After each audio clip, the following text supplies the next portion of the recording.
नमस्कार दोस्तों, Raghav voice channel पे आपका दिल से स्वागत है। सही कहा है किसी ने, चिंता और चिता में सिर्फ एक बिंदु का फर्क होता है।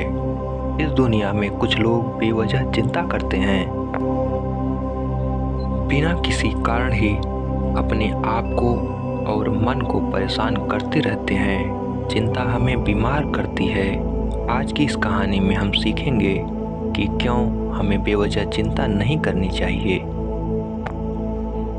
एक गांव में एक किसान था जिसे एक बहुत ही बुरी आदत लग चुकी थी और वह आदत थी बेवजह चिंता करने की। वह हर समय किसी न किसी की चिंता करता ही रहता। वो हर समय सोचता रहता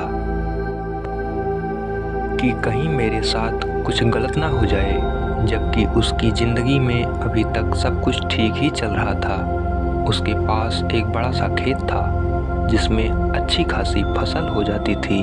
खेती करने के लिए 2 बैलगाड़ियाँ थीं, एक अच्छा घर था, एक पत्नी और 2 प्यारे बच्चे थे।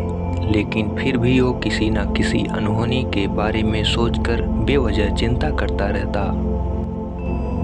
कभी सोचता कि अगर मेरी फसल में कीड़े लग गए तो क्या होगा, अगर आवारा पशुओं ने फसल को बर्बाद कर दिया तो क्या होगा, अगर सूखा पड़ गया तो अत्यधिक बारिश हो गई तो मेरी फसल खराब हो जाएगी। ऐसे ही वो भविष्य की अन्य बातों के बारे में सोचकर बेवजह चिंता में डूब रहा था। जैसे कि कहीं खेती के समय मेरे बैल बीमार न पड़ जाएं, मेरे बच्चों का भविष्य कैसा होगा, कहीं बुढ़ापे में मुझे कोई बड़ी बीमारी ना हो जाए, मेरे बच्चे बुढ़ापे में मेरा ख्याल रखेंगे भी या नहीं, वगैरह वगैरह। अपनी इस लगातार बेमतलब चिंता करने की आदत की वजह से वो अशांत और परेशान लगता था और अब उसका किसी भी काम में मन भी नहीं लगता था। उसकी पत्नी ने भी इस बात को अनुभव किया कि उसे बिना मतलब चिंता करने की आदत पड़ चुकी है। उसने कई बार समझाने की कोशिश भी की, तुम बेवजह चिंता करना छोड़ दो, लेकिन उसके समझाने का कोई मतलब नहीं रहा। उसे पता चला कि नगर में एक महात्मा आए हैं जिनके पास सारी समस्याओं का हल है। फिर भी एक दिन वह उसे लेकर एक बौद्ध भिक्षु के आश्रम में पहुंची। बौद्ध भिक्षु बहुत ही बुद्धिमान और ज्ञानी व्यक्ति था। किसान और उसकी पत्नी अपनी सारी समस्या बौद्ध भिक्षुओं के समक्ष रखती हैं। किसान ने कहा, महात्मा, मैं हर समय किसी न किसी बात की चिंता करता रहता हूँ। मैं ज़्यादातर उन बुरी चीज़ों के बारे में सोचकर चिंतित होता रहता हूँ जो अभी तक मेरे साथ हुई भी नहीं। किसान की समस्या को पूरे ध्यान से सुनने के बाद बौद्ध भिक्षु ने कहा, ठीक है, तुम दोनों कल सुबह आना और फिर मैं तुम्हें तुम्हारी समस्या का समाधान बता दूंगा। अगली सुबह जब किसान और उसकी पत्नी बौद्ध भिक्षु के आश्रम में पहुंचे तो देखते हैं कि बौद्ध भिक्षु बहुत ही चिंतित अवस्था में जमीन पर पलटी मारकर बैठे हुए हैं और उनके सामने एक दूध से भरा गिलास रखा हुआ है। भिक्षु बार बार उस दूध के गिलास की तरफ देख रहे हैं और फिर कभी अपना हाथ अपने सिर पर रखते हैं तो कभी जमीन पर। वह बहुत ही चिंतित और बेचैन दिखाई पड़ रहे थे। यह देखकर किसान ने पूछा, महात्मा, आप इतने परेशान क्यों लग रहे हैं? आपके समक्ष दूध रखा है, आप इसे पी क्यों नहीं लेते? महात्मा बोले, मुझे चिंता हो रही है कि कहीं इस दूध को बिल्ली न पी जाए या फिर मैं कहीं जाऊं और तो क्या पता यह दूध कहीं गिर न जाए। मैं दूध को पीना तो चाहता हूँ, लेकिन मेरा भी मन नहीं है। मैं तो यही सोच रहा हूँ कि अगर यह दूध खराब हो गया या कोई गंदी चीज़ इस पर पड़ गई तो फिर क्या होगा। इतना सुनकर किसान जोर जोर से हंसने लगा। किसान ने हंसते हुए कहा, इसमें इतनी चिंता करने वाली कौन सी बात है? यह दूध ही तो है। अगर इसे बिल्ली ने गिरा दिया या खराब हो गया या फिर किसी ने इसे पी लिया तो क्या हो गया? यह आपको दोबारा मिल जाएगा और वैसे भी आपका चिंता करना व्यर्थ है, क्योंकि ना तो अभी इसे बिल्ली ने गिराया है, ना ही खराब हुआ है, और ना ही अभी इसे किसी ने पिया है, और हो सकता है कि भविष्य में ऐसा हो भी न। किसान के मुंह से यह बातें सुनकर बौद्ध भिक्षु मुस्कुराए और बोले, मैं भी तो तुम्हें यही समझाने का प्रयास कर रहा हूँ कि भविष्य की उन घटनाओं की चिंता करना व्यर्थ है जो अभी हमारे साथ हुई ही नहीं, और बहुत बड़ी संभावना है कि वह कभी होंगी भी नहीं। अगर होंगी तो जिस चीज़ को तुम एक बार हासिल कर सकते हो उसे तुम दोबारा भी हासिल कर सकते हो, और अगर नहीं कर पाए तो कोई बात नहीं, क्योंकि समस्याओं के आने के साथ ही उन समस्याओं का सामना करने की हिम्मत भी अपने आप ही आ जाती है। यह बातें सुनने के बाद किसान को लगा जैसे किसी ने उसके गाल पर एक थप्पड़ मारकर उसे नींद से जगा दिया हो। उसे महसूस हुआ कि वह भी तो यही गलती कर रहा है। वह भी तो भविष्य की उन घटनाओं के बारे में सोचकर चिंतित हो रहा है जो अभी तक घटी ही नहीं, और शायद कभी घटेंगी भी नहीं।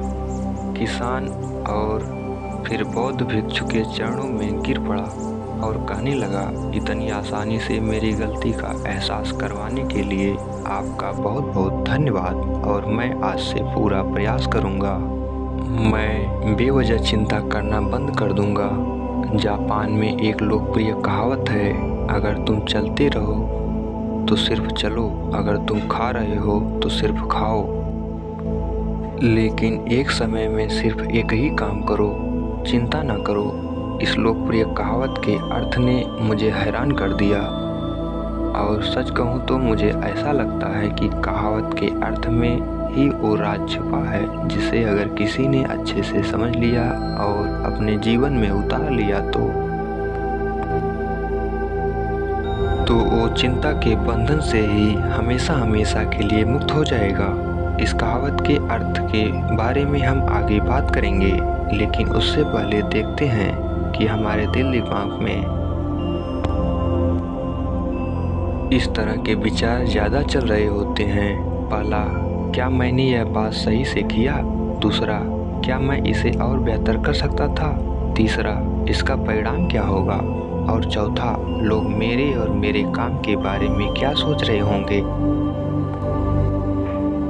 यह ऐसे कुछ विचार हैं जो हमारे दिमाग के सिस्टम में ज़्यादातर समय चलते रहते हैं, लेकिन हमें पता नहीं चलता, क्योंकि हमने इन विचारों के साथ जीना सीख लिया है।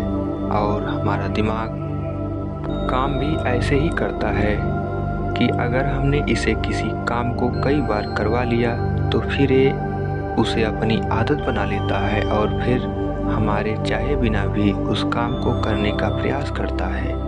शुरुआत में तो हम किसी भी काम को अपनी इच्छा से पूरे होशो हवास में करते हैं, लेकिन बाद में वो हमारी आदत बन जाता है, और फिर हम बस बेहोशी की हालत में बिना सोचे समझे उस काम को करते चले जाते हैं।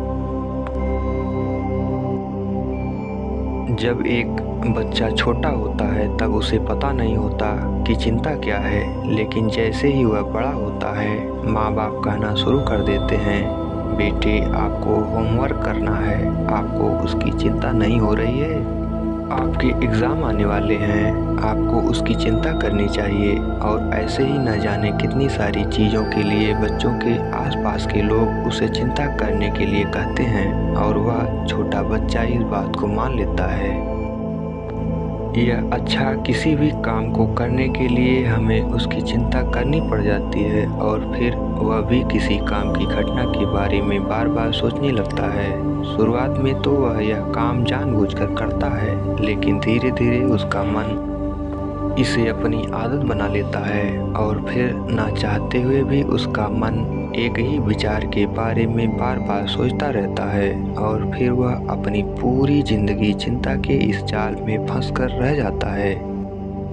लेकिन अब प्रश्न यह उठता है कि इसका समाधान क्या है?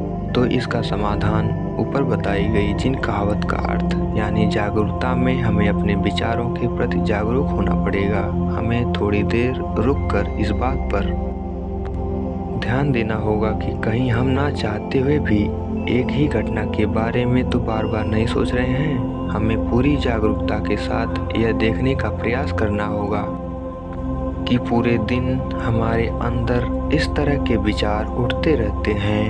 अब आप पूछ सकते हैं केवल जागरूकता क्या करेगी? मैं कहता हूँ यह काफ़ी है। यह मन को शांत करने के लिए पर्याप्त है, मन को अपने स्वभाव का एहसास कराने के लिए पर्याप्त है। और जीवन में जागरूकता लाने का सबसे आसान तरीका है ध्यान करना।